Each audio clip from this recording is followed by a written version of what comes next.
And we are live. ¿Qué tal, amigos? Stuart here from Spain Speaks with this evening's live stream. It's 7:40 p.m. Sunday, the 19th of October. And I've said it once, I'll say it again. The months are flying by. The 19th of October already. Seems like just yesterday when we were starting this month, the month of October.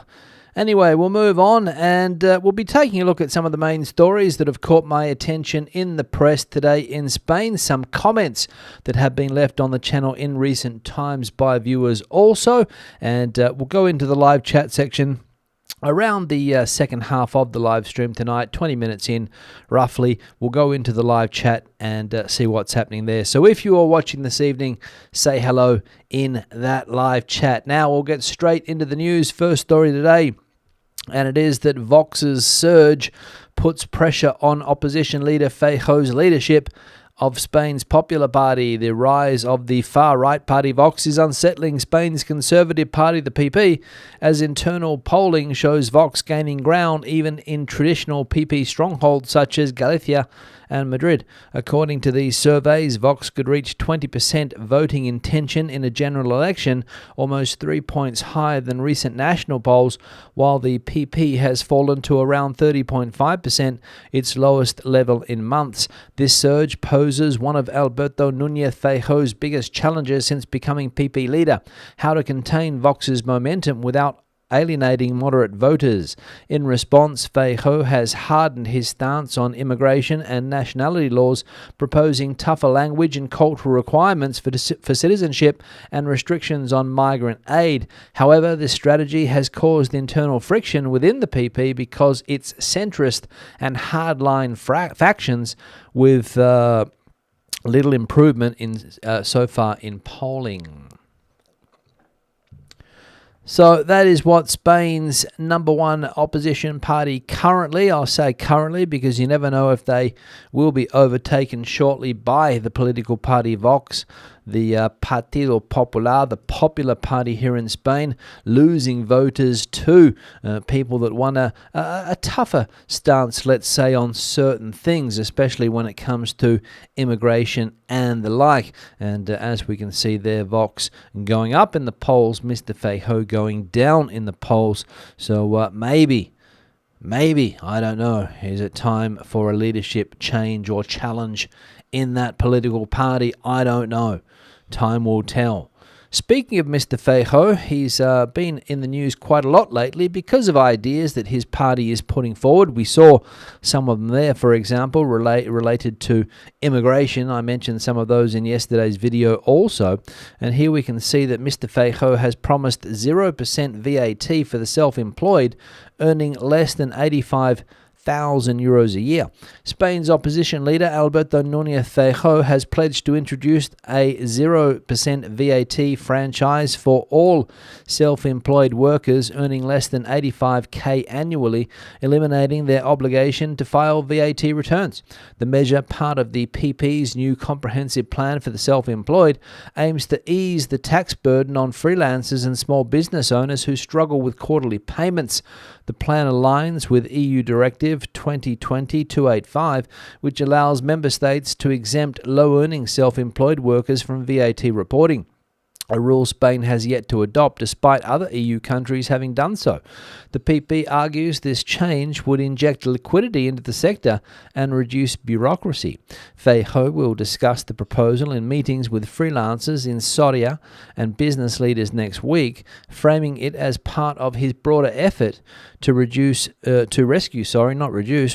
the middle class amid rising social security contributions.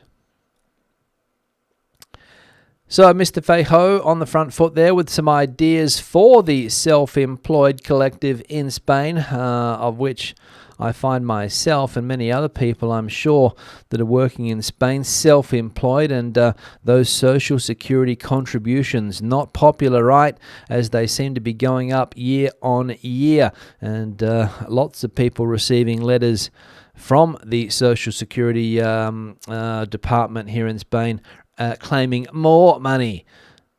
So, yes, we'll see if Mr. Feijóo does get elected when the general elections come around in 2027, and there is some relief for the self-employed, because currently a lot of self-employed people here in Spain, and as I said, if you are one, let us know in the comment section whether you feel you're being squeezed like a lemon at the moment to get every single drop out of you, especially when it comes to Social Security contributions, and lots of uproar. General uproar among the collective here in Spain, the Social Security collective, with the current government, who, as I said, is squeezing self-employed until there's no juice left.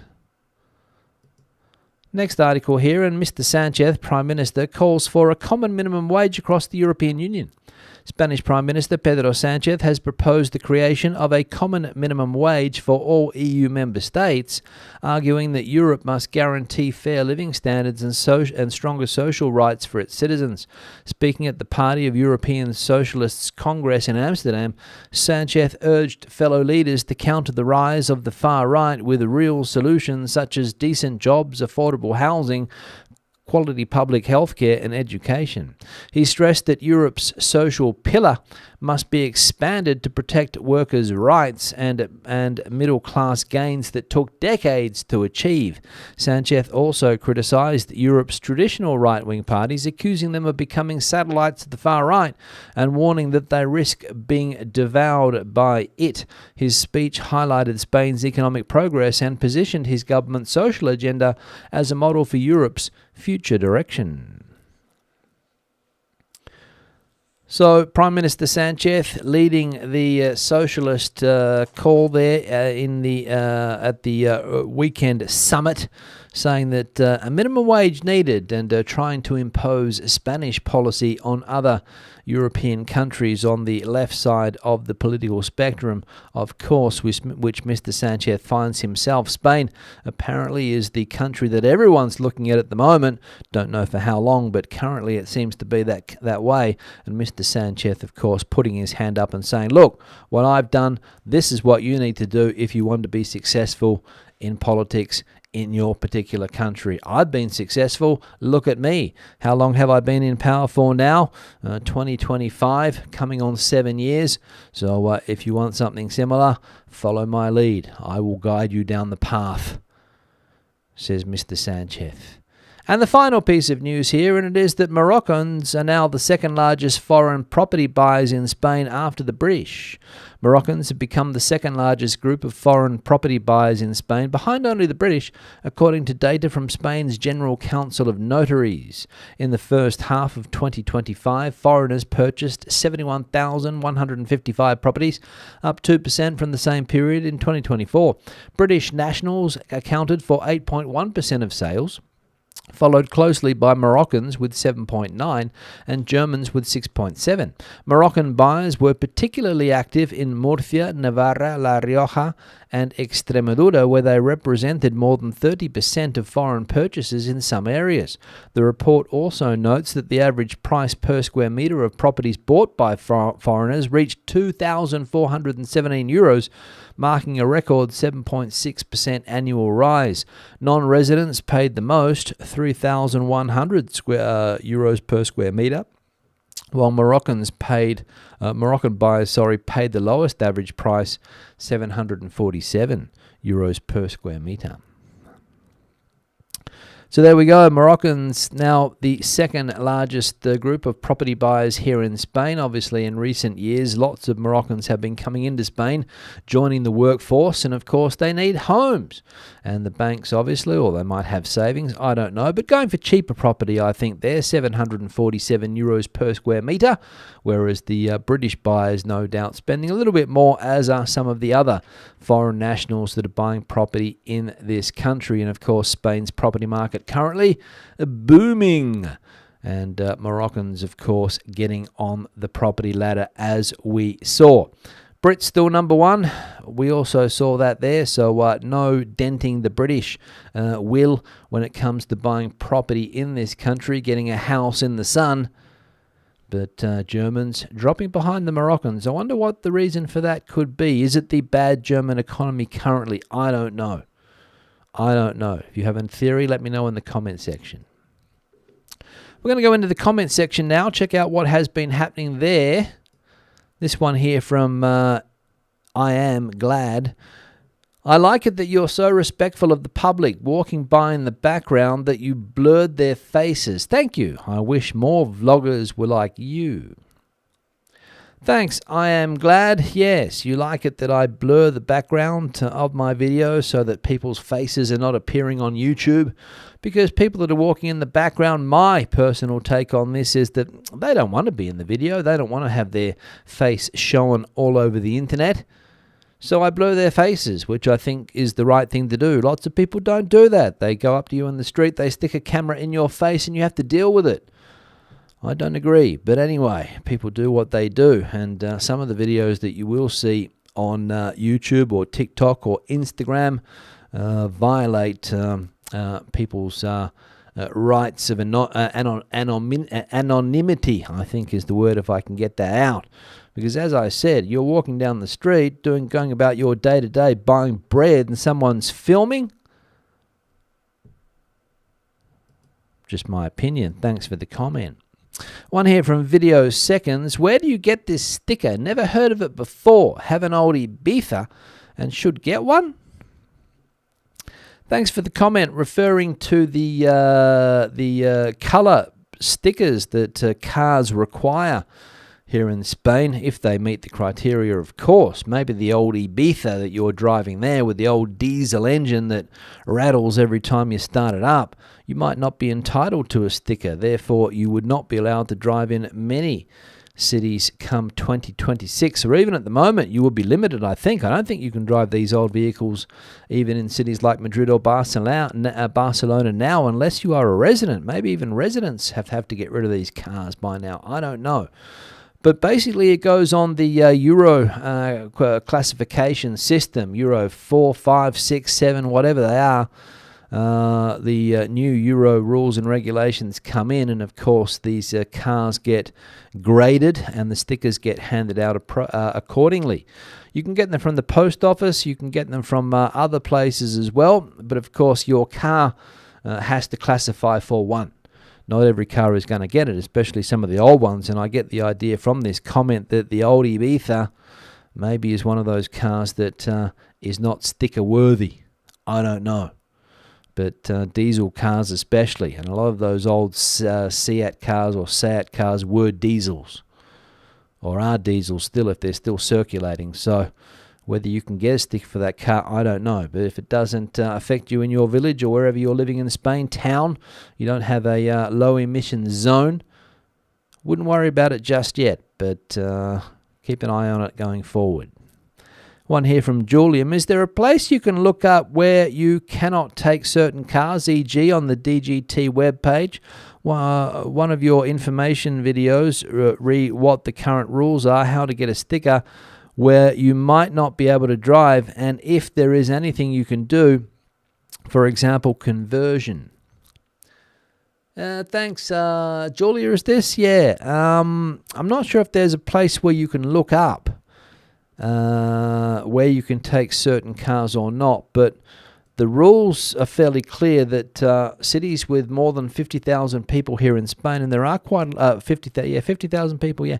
Cities with more than 50,000 people here in Spain, and there are a lot of cities with more than 50,000 people by a certain date have to have these low emission zones, and certain cars are not allowed to go into those areas. So they're going to promote electric vehicles, they're going to promote hybrid vehicles, maybe with a gas vehicle, maybe if you convert your petrol engine, or if you put one of these gas systems in it as well, you know, it sort of runs on both, you can get away with it. I don't know. That is an option that some people have taken. I know personally 3, 4, maybe 5 people that have turned their gasoline model car with a C sticker, I think, into an eco sticker by getting the gas conversion. So spending whatever it is, a couple of €1,000 perhaps, don't know, to put a LPG in your car, and you can get one of these eco stickers. But again, the rules are going to change soon. The government has this new sustainable mobility plan, yet to be announced exactly what the rules and regulations are going to be, but one of them will involve the stickers. It's going to change. So I'd hold on for a moment, wait and see. But the idea is clear, to get all of these old cars off the road. Spain has one of the oldest car fleets, average age in Europe, I think. And of course, it varies from neighbourhood to neighbourhood, city to city. You go to the north of Madrid, you'll see lots of zero emissions Mercedes rolling around. And if you go to the south of Madrid, you'll see lots of old diesels like the one that was mentioned before, the old Seats that are still rocking around the streets with those rattly old diesel engines and a little puff of black smoke out the exhaust every time the foot goes down on the accelerator. You know what I mean? So those are the cars that the government wants to get rid of. And they want more sustainable vehicles in the fleet. Taking a while, but they're slowly eliminating these vehicles. That is true. Thanks for the comment there, Julia, sorry. Want to hear from Mr. Wibbleman. And foreign registered cars cannot get a sticker, and it seems different rules in each big city. You have to pre-register and pay before going into Barcelona, but other rules for other cities not very clear. Thanks for the video. Yeah, Mr. Wibbleman, I understand that is one of the issues. Some of the rules and regulations for the medium-sized cities not so clear, fairly clear when it comes to Madrid and Barcelona, as you mentioned there.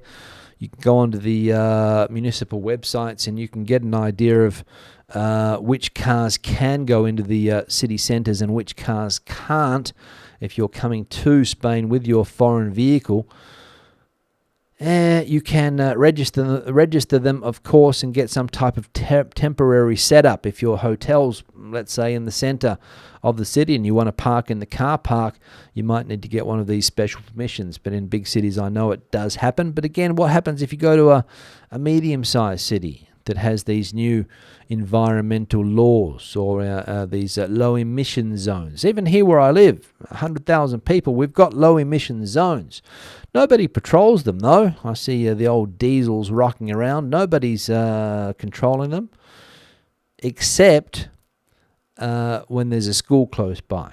That's when you start to have issues. But yeah, every city with more than 50,000, that's going to be the thing. Thanks for the comment, Mr. Wibbleman. One here from Denise. My sister flew to Bremen from Stansted last Wednesday. No problems. Only took 15 minutes in total from plane to meeting people area. This related to the new EES system, the exit-entry system or entry-exit system, whatever the order of those words is, that is slowly being rolled out around the European Union at airports. Starting with the main airports, I think Madrid Barajas has already started with this. Some of the smaller airports, it was announced, I think, late last week or sometime recently that they're going to start doing it at other airports as well. I think the airports mentioned were Palma de Mallorca and maybe, I don't know the other one, but Palma was one of them, I'm sure. And eventually, all of the airports in Spain will have this new EES system where the passport stamp will become a thing of the past. You know, you used to go up there with your passport, hand it over to a police officer, normally in a bad mood, and they would sort of look at your picture, look at you, look down again. Went on for 2 or 3 minutes and then finally give you a stamp and move you on. That's gone. A lot of people will be happy about that. Some people won't, because some people don't like their biometric data being taken by governments. But you give it over to Apple or you give it over to Google every time you open your phone. But when it comes to the airport facial recognition, I prefer the airport. But yeah, every European airport, every European Union airport is going to have this system up and running probably by the end of the, well, I'm going to say by the end of next year. I don't know what the exact date is, but I imagine it will be around then. One here from Mike. We've had this system in Germany for many years now. I don't stick the sticker on my car, although I could get the green one. No one gives a sh here. Thanks, Mike. Yes, it sort of depends where you are in Spain, whether you see a lot of stickers or not. In Madrid, the majority of people have stickers on their cars unless they can't get one because their car's too old. In Germany, probably people just don't care anymore because the authorities will know by your license plate whether your car can go into these areas or not. I think that's what happens here also. The police look at your license plate, run it against their computer and say, okay, you can go through, okay, you can't go through. So I think that's what normally happens, or the recognition systems or whatever's in place. I know in the centre of Madrid some days you'll go and there'll be police standing there allowing cars to come in, especially on some of the bigger, busier days. But the rest of the times it would all be controlled by cameras, I suppose. And as I said, the camera takes a photo, bang, runs it against the computer data and decides whether you get fined or not. I think that's how it works. So probably the same will eventually happen here. You'll have a sticker, but you might not need to put it on your car. That also happens with the ITV as well. And one here from Monica. Can you park your car with a B sticker close to a city and then take public transport? Yes, Monica, you can do that. In fact, that's what the government would like you to do. Keep your car out of the city centre and use public transport. And that's what many people do. A lot of people where I live here, they'll bring their cars to the metro station, which is just down the road there, park their car, take the metro into the city centre and not have to worry about not only the lower emissions areas but also the parking fees and things like that.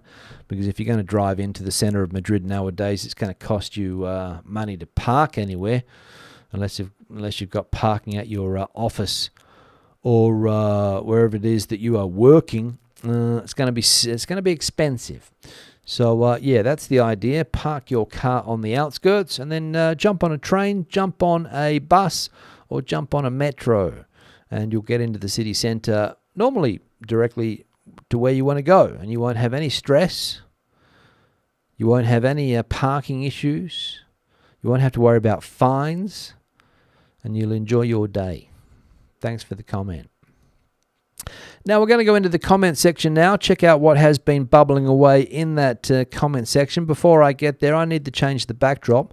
This picture was sent through by Philip, who I believe was recently traveling around Spain from the US, if I'm not mistaken. And this is the city of Toledo, just south of Madrid, about... what's Toledo? About 40 minutes by car south of Madrid, maybe 35, don't know exactly, depending on the traffic. But a magnificent city, the old part of Toledo, which we can see here.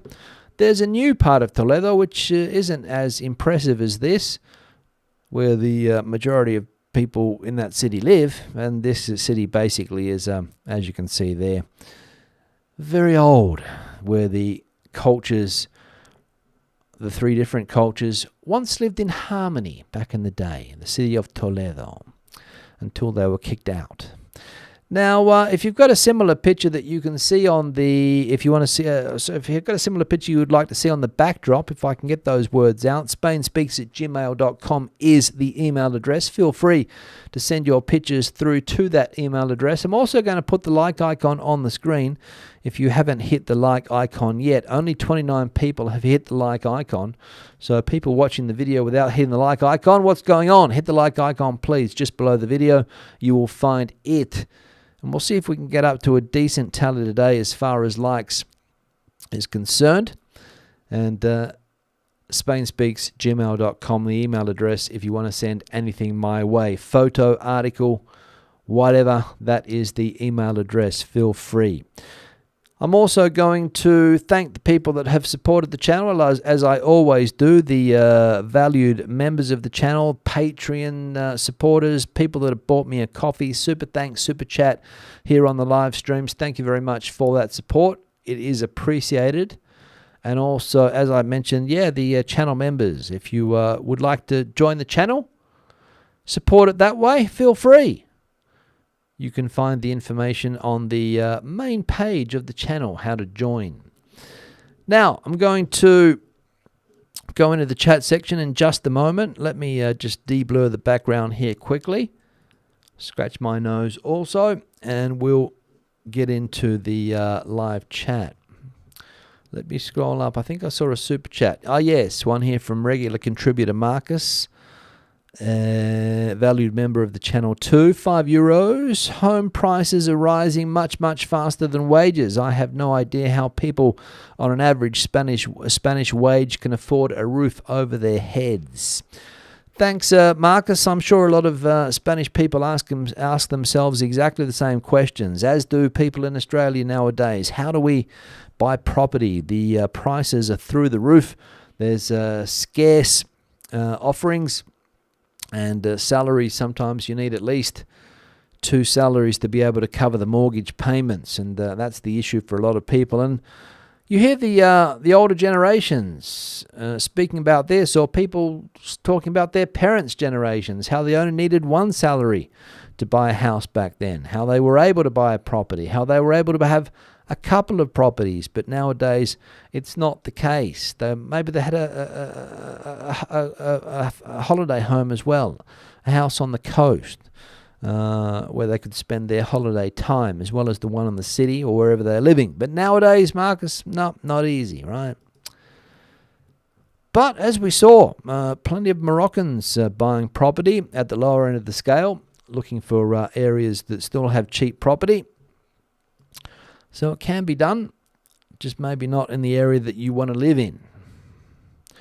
Barbara is in the chat, coming in from Catral. Still another pleasant day, 24. Increase in temperatures through the week. Thanks, Barbara. Colin saying here, Stu, have you seen the Picasso painting that's gone missing, being transported from Madrid to Granada?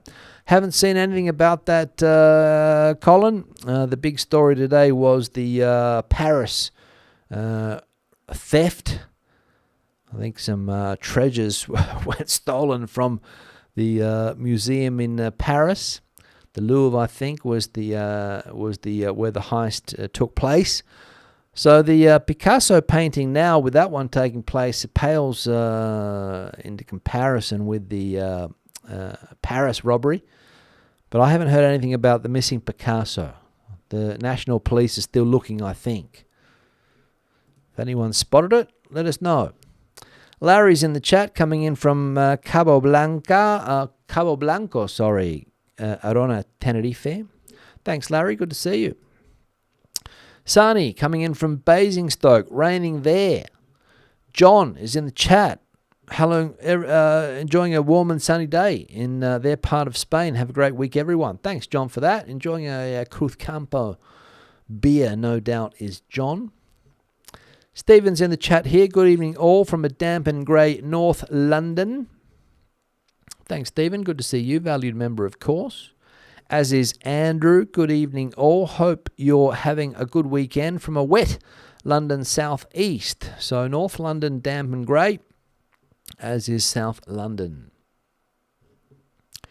Oscar coming in from Houston, Texas. Summer heat finally beginning to end. Been extremely dry. We are in drought conditions. Thanks for that, Oscar, for the weather update there from that part of the world. Drought conditions. And where we are here, it hasn't rained for months, I don't think. Or at least I haven't seen anything. A couple of, brief showers that are full of dust, dirty your car. That's about it. Bronny's in the chat as well, coming in from a grey and damp South Wales. Currently 13 degrees Celsius there. More rain and thunderstorms due later tonight. Thank you for the live stream. Best wishes, Bronny. Thanks, Bronny. Kev is in the chat here. Regular viewer Kev, good evening. Following a nice sunny day in Matheron. Hoping we are well. Thank you very much, Kev, for that. Marcus with another comment. We need to look further than the USA, than USA and ICE activities to get a preview of what our agriculture, hospitality and construction sectors would fare, how they would fare without economic migrants. That's it, Marcus. Who would be left to pick the strawberries that we like to put on our scones? Who would pick the fruit that we like to enjoy after our lunch? Who would, you know where I'm going with this? Who would do those jobs?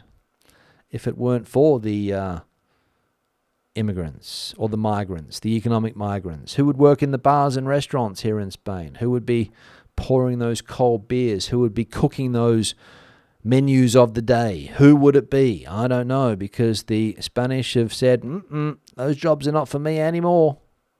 I'm not bending down. I'm not bending over and picking up strawberries. I'm not going into the wine fields and picking the grapes. So someone's got to do it. Who's it going to be? But, of course, those political parties are not in power, so we don't have to worry about it just yet. But you never know what will happen in the future. Iggy coming in from a nice Jaén. Agricultural area is Jaén, with the olive groves down there, of course. Renan coming in from Prague. So not in the States today, Renan. Coming in from Prague. Good to see you, Renan. Al in the chat from Philadelphia. Back in Spain on Wednesday. Driving. Driving to Spain or driving currently, Al? If you're driving to Spain, it's going to be tough. Jeff, is it still worth moving to Spain as a retiree from GB? Well, we saw the statistics before, Jeff. British people are the number one foreign home buyers in this country. So lots of people think, yes, it is still worth moving to Spain as a retiree. And there's a couple of retiree YouTube channels out there as well, where people still seem to be looking for their summer or their sunny retirement. They want to get out of a country where the sun doesn't like shining. Let's be honest. And where those grey skies are the norm. They want something sunny. Plenty of people in the chat section have done that, of course. So I reckon they would say that it is still worth retiring out here, providing you meet the economic requirements, Jeff, which for some people can be a little bit steep nowadays. I think that's also an issue. Iggy saying the idea of a minimum wage is nice, but when that policy is put into place, jobs are lost. Companies are not charities. Thanks, Iggy. Yeah, it's a controversial topic, a common minimal salary. I think in Spain it's up around 1,200 euros, I think, the minimum salary now, whereas in Portugal it's still around the 750, 800 mark, I believe. So to get an equal minimum wage all over the European Union, what would you set it on? Would you set it on one of the Northern European countries' minimum wage? Would you choose the Spanish? I don't know. Mr. Sanchez, I think we're speaking for the sake of speaking this today. Gigi coming in from Arizona. Surprise, 34 degrees Celsius there. Still warm. Sub-architect saying that they hide cheese in their nostrils. Don't know what that's about. Andrew also in the chat, what happens if you are visiting with your car from another country? Good question, Andrew. Because I've never been in that situation, I don't know. But I do know that if you go to the Madrid City website, you can find information about this, which will give you some type of temporary permission to drive your car into the center of the city should you have a worthy vehicle.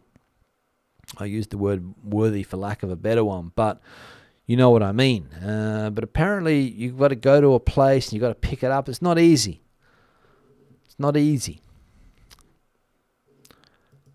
Terry Stewart, I'm a disabled person, so could you perhaps mention that in your travel and restaurant posts? This is not just about wheelchairs, but other needs too.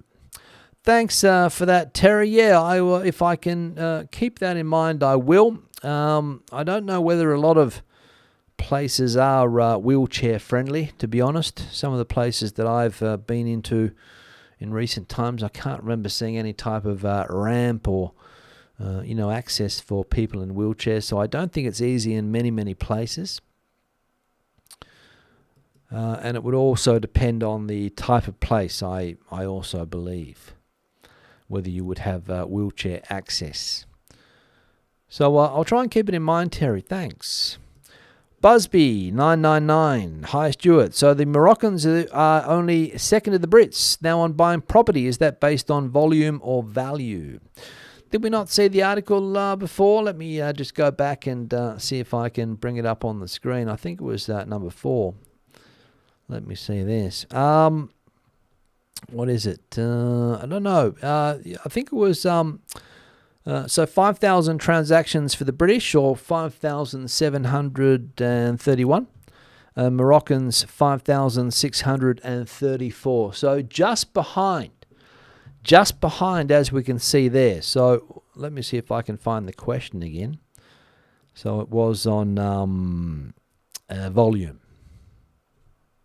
So there we go, volume. Which, when it comes to value, I don't think it would be the same, because we saw that the Moroccan average buyer is spending around 750 euros per square meter, whereas other buyers are up in the in the thousands. So yeah, volume. Push the button. Most people who buy apartments and houses are Spaniards themselves who rent out to tourists.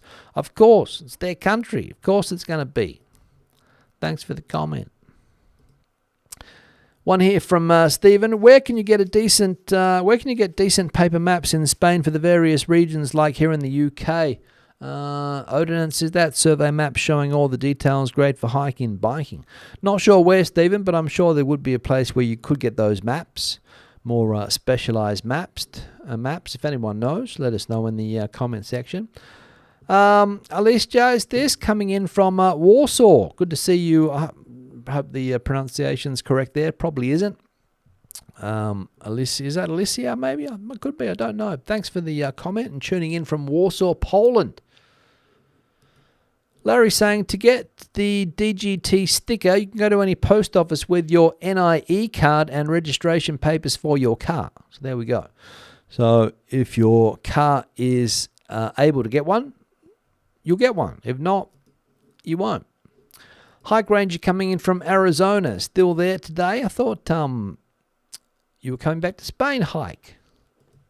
Marcus also saying here, every government squeezes or autónomos. I was one for quite a few years. They're a cash cow and an easy target. Yes, Marcus, that is true, but we can only live by the promises that Mr. Feijóo is making, that he will make conditions better for the humble self-employed person here in Spain. Because Mr. Sanchez and company, it's laughable. It is laughable. What is the law on vintage cars in Spain? They surely aren't going to outlaw all of the vintage cars. No, Billy, they are not. You have to try to register as a vintage car, and then you get exempt from certain things. For example, you can drive your car anywhere if it's considered to be a vintage car. You get a little sticker on it. You don't have to do the ITV every year like you would do with a normal old vehicle. So there are some benefits to having the vintage car, but again, through the process, and somebody will decide if your car is to be classified as vintage or not, or whether it's just an old bomb that should end up on the scrap heap. I'm sure that has happened in the past. People with these old bombs. Oh no, this is a historic car. It's a classic car. No, it's not. It's an old piece of. Tenerife, says Larry. There are 4 cities over 50k: Santa Cruz, La Laguna, Arona, and Adeje. Well, theoretically, Larry, all of those cities need to get these things up and running. A lot of places have been dragging their feet, but time is running out, so it's a matter of time. Javier saying where you can buy those maps for, I think it was Stephen who was asking before. There we go. Thanks, Javier, for that. Marcus saying that he's amazed that Brits are still the number one foreign buyers of homes in Spain. Do they know about the 90-day rule? Good question, Marcus. Probably retirees, I would say. I don't know. Colin likes the picture. Thanks, Colin. Yeah, it's a nice picture of the city of Toledo, of course, from Philip today. Kev saying, I've been trying to join for a while, but every payment asks for its 1 It's pound sterling. I no longer have a sterling account. Change location and YouTube defaults still NBG. Is that? Thanks for that. Kev, trying to, I'm not sure what that, maybe become a member. I don't know. We've got a super chat here from Pete, who's also a valued member, $5. Thank you very much for that. Pete and Jane, of course, tuning in this evening. What else we got going on here? Andres, Dr. Andres, also likes the picture of the beautiful and historic Toledo. Thanks for that. Also saying I could not buy the house that I bought 25 years ago in Florida. There we go. That's the classic example. I'm sure my parents couldn't buy their house either. Crazy. What else we got going on here? Let's have a look. Kaima's got a question. Legal immigrants? Don't know what that's referring to. Kaima? Don't know. Don't know what you're getting at about the picking of strawberries, but many of my Spanish neighbours and friends here in Jaén pick olives still. Some are well off still picking olives. Yeah, Iggy, thanks. I understand that could happen in Jaén because they still have the old methods of shaking the tree probably, or they've got a machine that shakes the tree, or maybe not. Maybe they're shaking it manually, but believe me, a lot of the hard labour in the fruit and veg fields around the country, Murcia, for example, Torre Pacheco, look no further, go there and you won't see many Spanish people getting the strawberries off the vines. The tomatoes off the vines. Go down to Huelva. You won't see many Spanish people picking the strawberries. You won't see too many Spanish people in Valdepeñas picking the grapes. But maybe in there are. What else we got going on here? Let's have a look. Let's have a look here quickly. Let's have a look. What can I find here? Kev saying, I've powered up my laptop. I haven't powered up the laptop for a year or so. We'll power up a couple of days for updates and have a go. Thanks for the idea. Thanks for that, Kev. What else we got going on here? Let's have a look. What else we got going on? Joe coming in from Lanzarote. Good evening. A bit late tonight. 24 degrees. Lovely warm evening down there in the Canaries. Thanks for that, Joe. Good to see you. Melissa's in the chat here too. Hello, Stu and todos or todas. The weather is about to change in the Basque here this week in the Basque Country. We're about to get deluged with a good deal of rainfall. Welcome to October. I think rain is forecast for the whole country, Melissa. I think I saw a storm rolling over, and a lot of the country will be, a lot of the country will be wet this week, I think. Pete saying, any waivers for classic car? That kind, frankly, I don't imagine being used often, nor travel into dense urban locales. Yeah, there is for classic cars, Pete. I think I mentioned it before. If you have a classic car, you are exempt from a lot of the rules that a lot of the other cars are subject to. What else? Let's have a look. Marcus here saying that I believe that you might be able to get classic cars on Spanish plates and H prefix permission on a short-term basis. Each municipality has its own rules, procedures, and paperwork. That is true. Again, you go to one of these experts, one of these gestor, traffic gestor they're called, they'll sort it out for you. And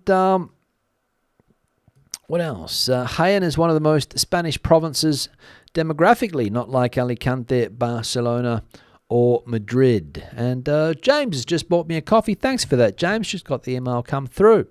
Thanks for that. And Javier again saying here that Charlie, the Seat Leon has just had its 25th birthday. So 2029 will be the first generation that can get the historic plates. There we go. Thanks for that, Javier. Obviously knows his stuff about cars. Now I'm going to wrap the live stream up. That's the last chat that I can see here. It's been a pleasure as always. I'll be back again on Tuesday with another one, hopefully. Until then, have a great start to the week. Hasta luego, hasta entonces, adios, and bye-bye.